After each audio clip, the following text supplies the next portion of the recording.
Let's go Texans! The countdown to training camp is almost over, and one position group on the Houston Texans roster is suddenly generating more discussion than almost any other unit on the team. I'm about to tell you all the details about it, but before that, make sure you've already hit the like button. But only do it if you agree with me that CJ Stroud should remain with the Texans, because he's an excellent quarterback. I know this news isn't about him, but since the situation regarding his contract extension is still uncertain, I think it's only fair for the fans to show their support. If possible, write this: Go Texans! CJ Stroud should stay in Houston. Now, let's talk about the TEs. For years, the tight end group has been a source of frustration, disappointment, injuries, and unfulfilled expectations. Now, there is growing belief that this could finally become the strongest tight end group the Texans have had in recent seasons. The question, however, is not whether the group is better. The real question is whether better is actually good enough. Last season exposed every weakness at the position. Aside from Dalton Schultz, the group struggled to produce. Schultz ended up carrying almost the entire workload, and even that created problems. He was targeted more than 100 times, something that raised concerns, since a healthy passing attack usually doesn't require that level of dependence on a single tight end. The offense simply wasn't functioning the way it should have, and the tight end group became one of the clearest examples of those struggles. The plans for the previous season seemed simple. The Texans believed they had enough pieces to use multiple tight end formations. They believed Brevin Jordan would become an important part of the passing game. They believed Cade Stover would take a major step forward after his rookie season. None of those scenarios came to pass. Training camp had created optimism. The team was showing different looks and appeared prepared to use several tight ends instead of relying on just one. But injuries immediately changed everything. Brevin Jordan suffered an injury during training camp and lost the entire season. The role that was expected for him disappeared before the regular season even began. No one truly replaced the things he was expected to bring. That injury created ripple effects throughout the offense. The passing game lost an option that had received significant attention during training camp. The offense had to search for alternatives, and more responsibility eventually fell onto Dalton Schultz. The expected depth simply vanished. At the same time, Cade Stover struggled to establish himself. Injuries once again became part of his story, and his performance when available did not provide the breakthrough many expected. Instead of becoming a major contributor, he found himself moving further away from the center of the conversation. When you put those developments together, it becomes easier to understand why the Texans approached this offseason differently. They did not necessarily chase one massive addition at tight end. They did not bring in a player specifically to replace Dalton Schultz. Instead, they appeared focused on something simpler: creating options. The addition of Foster Moreau immediately changed the discussion. The selection of Marlon Klein in the draft added another body to the room. Suddenly, the Texans were no longer depending entirely on the same group that disappointed them previously. But there is another side to this conversation. Just because the room is deeper does not automatically mean it is solved. There are concerns about how these players will be used. There are concerns about whether adding multiple tight ends simply creates the temptation to force certain packages onto the field. There is worry that trying to imitate successful offenses elsewhere could become a problem if the personnel does not match the vision. Having more tight ends available only matters if those players can create advantages. The positive argument is easy to understand. Foster Moreau provides stability. He can contribute in several areas. He can block. He can catch passes. He gives the coaching staff flexibility. Marlon Klein provides size and potential. Dalton Schultz remains the veteran presence. Those pieces give Houston something they simply did not have a year ago. Imagine situations where Moreau and Klein are both aligned near the line of scrimmage. Imagine Schultz moving around the formation to create favorable matchups. Imagine multiple personnel combinations forcing defenses to react differently. Those possibilities did not truly exist last season because the available bodies simply were not there.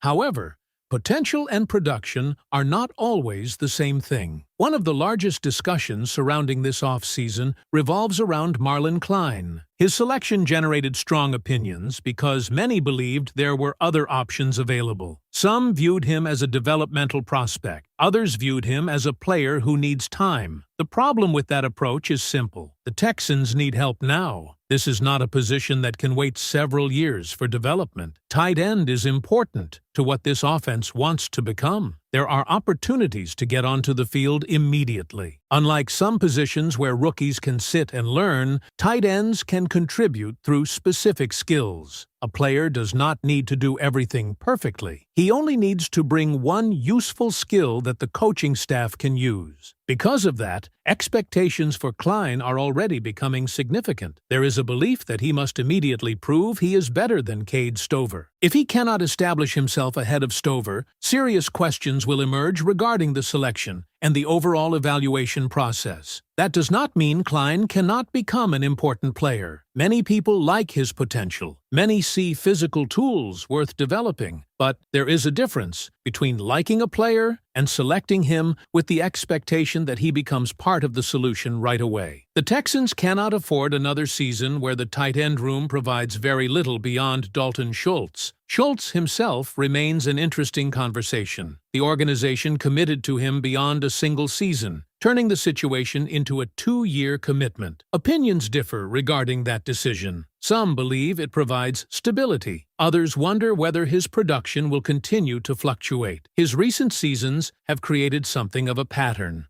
Strong years are followed by disappointing years.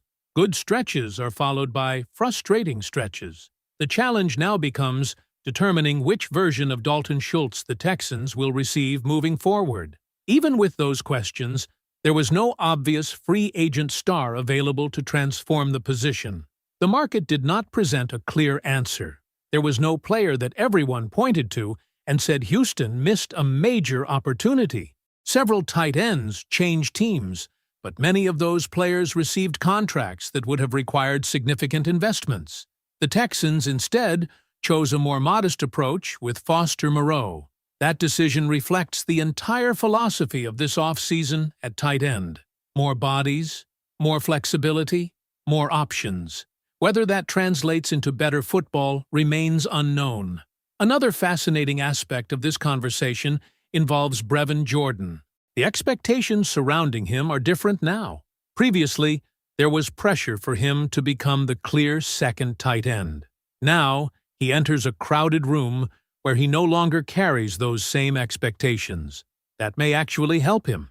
His unique skill set still exists. During training camp before his injury, he reportedly received a large amount of attention in the passing game. There are questions about what his role might have become had he remained healthy. Some believe he could have offered something different to the offense. Now, however, the conversation has changed.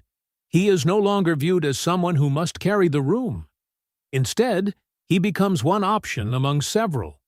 That reduction in pressure could prove beneficial.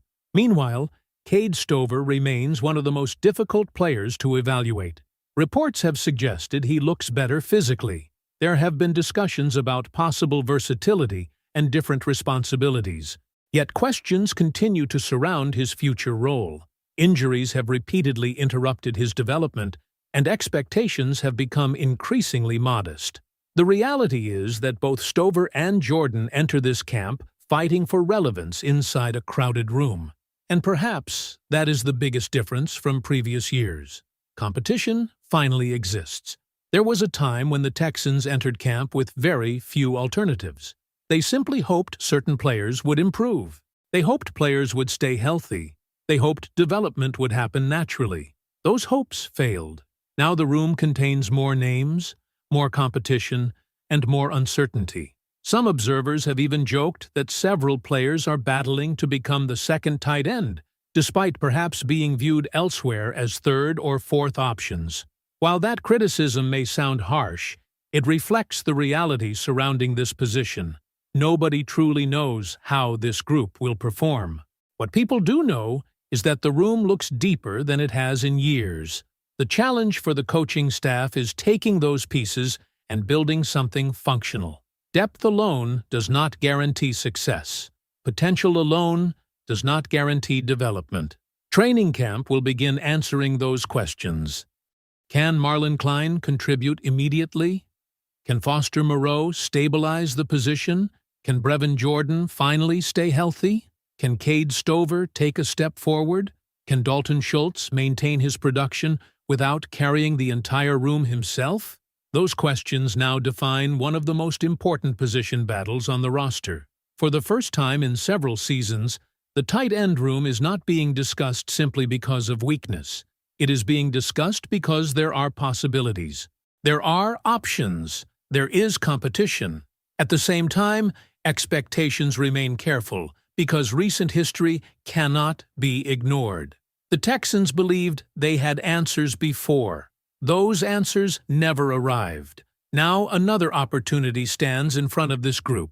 Training camp is approaching, the competition is beginning, and one of the most criticized positions on the roster finally has a chance to change its reputation. What do you think, Texans fans? Is this finally the year the tight end room becomes a strength, or are there still too many questions to believe the problem has truly been solved? Leave your opinion below, subscribe to the channel, hit the like button, and click the video on your screen for more Texans coverage. The latest updates and breaking stories are waiting right here.